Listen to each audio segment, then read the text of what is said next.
नमस्कार।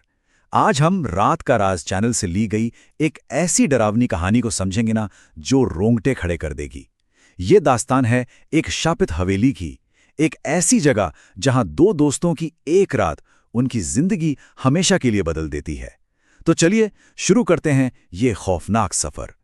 कहानी की शुरुआत एक गहरी, अंधेरी अमावस की रात से होती है। एक ऐसी रात जो अपने साथ सिर्फ अंधेरा ही नहीं, बल्कि एक अनजाना सा डर भी लाती है। बस ये एक लाइन ही काफ़ी है पूरी कहानी के उस खौफनाक माहौल में उतारने के लिए। तो कहानी का पहला पड़ाव एक बिल्कुल सुनसान सा रेलवे स्टेशन। सोच के देखिए, आधी रात का वक्त, चारों तरफ एक अजीब सी चुभने वाली खामोशी, और इसी जगह पर हमारे मुख्य किरदार एक दूसरे से टकराते हैं। तो चलिए मिलते हैं इन तीन किरदारों से।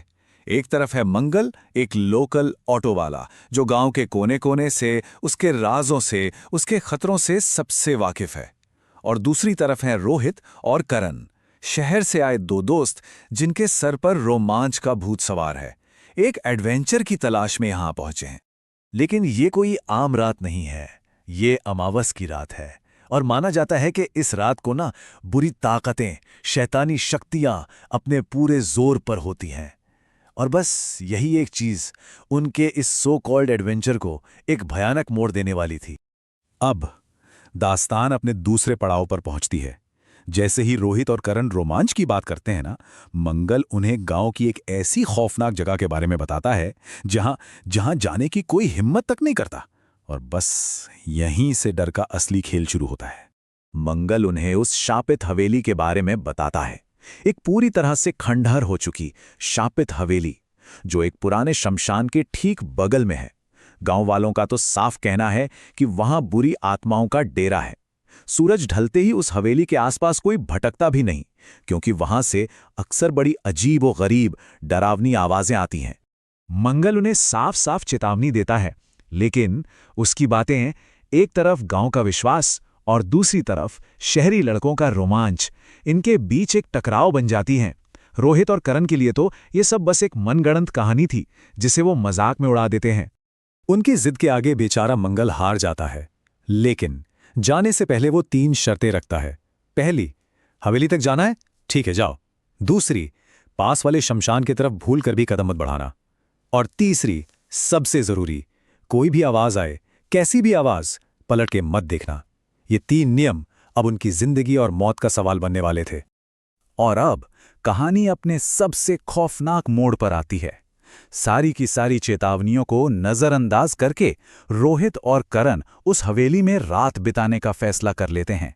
उन्हें क्या पता था कि ये उनकी जिंदगी की सबसे बड़ी और शायद आखिरी भूल साबित होने वाली थी। हवेली में आकर रोहित तो थककर सो गया, लेकिन करण, उसकी आंखों में नींद कहाँ थी? उसकी बेचैनी, उसकी क्यूरियोसिटी उसे उस तरफ खींच रही थी जहां जाना सख्त मना था। कोई अंदाजा लगा सकता है कि वो कहां गया होगा? बिल्कुल सही, करण सीधा उसी तरफ चल पड़ा जहां जाने से मंगल ने साफ साफ मना किया था, शमशान। उसने पहली और सबसे बड़ी शर्त तोड़ दी थी। उसकी उत्सुकता अब उसे सीधा मौत के मुंह में ले जा रही थी। और शमशान में कदम रखते ही खौफ का खेल शुरू हो जाता है। पहले एक पेड़ के पीछे उसे एक धुंधली सी सफेद परछाई दिखती है। वो जांचने के लिए थोड़ा और पास जाता है, और जैसे ही वो पास पहुंचता है, चांद की रोशनी में एक ऐसा भयानक चेहरा सामने आता है कि उसकी रूह कांप जाती है। और तभी एक दिल दहला देने वाला कहकहा पूरी हवेली में गूंज उठता है। उस भयानक हंसी से रोहित की नींद खुल जाती है। वो हड़बड़ा कर उठता है, करण को ढूंढता है, लेकिन वो कहीं नहीं था। और तभी शमशान की तरफ से करण की एक दर्द भरी चीख गूंजती है। बस ये सुनते ही रोहित का दिल बैठ जाता है।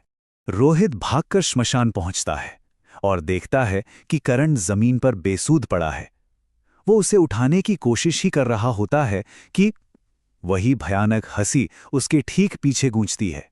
वो पलटता है और एक ऐसी खौफनाक चीज देखता है जिसके चेहरे पर एक अजीब शैतानी मुस्कान थी।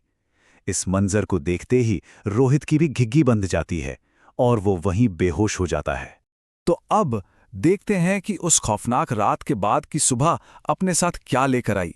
ये कहानी का वो हिस्सा है जो हमें बताएगा कि चेतावनियों को अनसुना करने का अंजाम कितना भयानक हो सकता है। अगली सुबह मंगल उन्हें ढूंढते हुए वहां पहुंचता है और उन्हें वापस लाता है। दोनों की हालत बहुत खराब थी। करण, उसे होश तो आ गया था, पर उसके दिल में सिर्फ पछतावा था। उसे अपनी गलती समझ आ चुकी थी।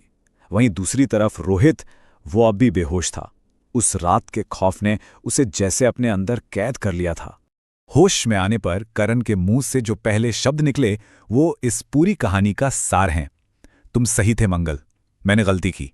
मैंने तुम्हारी बातों को हल्के में ले लिया। उसे अपनी गलती का एहसास तो हो गया था, लेकिन अफसोस तब तक बहुत देर हो चुकी थी। ये हमें सिखाता है कि स्थानीय ज्ञान और चेतावनियों को कभी भी हल्के में नहीं लेना चाहिए। और आखिर में ये कहानी हम सबके सामने एक बड़ा जरूरी सवाल छोड़ जाती है। आखिर जिज्ञासा और जिद में क्या फर्क है? कब रोमांच की तलाश एक जानलेवा जिद बन जाती है?